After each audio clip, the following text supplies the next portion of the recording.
À Bruxelles, le Mac and Peace n'a pas attendu le 4 mai pour mettre son masque, date à laquelle il sera obligatoire dans les transports publics pour toutes les personnes de plus de 12 ans. Retour au 10 Downing Street pour Boris Johnson. Aucune mesure n'a été pour le moment annoncée, mais le Premier ministre appelle les Britanniques à la patience, leur demandant de respecter le confinement.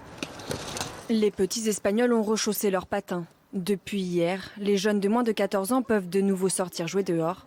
En Espagne, le confinement a été prolongé jusqu'au 9 mai. Un plan de sortie doit être présenté ce mardi. Chez nos voisins transalpins, le déconfinement devrait être engagé dans une semaine. Plusieurs pistes sont à l'étude. Le 1er juin est la date à laquelle nous souhaitons rouvrir plus largement les activités des bars, restaurants, coiffeurs, salons de beauté, barbiers et les centres de massage.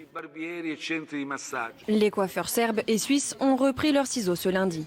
La République tchèque a choisi de rouvrir la plupart des magasins, une réouverture qui intervient 2 semaines plus tôt que prévu.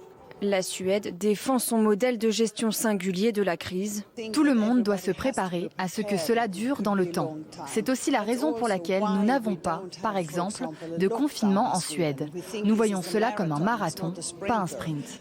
Mais là-bas, les règles doivent être respectées à la lettre. Ce week-end, 5 bars et restaurants ont été fermés par les autorités car la distanciation sociale n'y était pas respectée.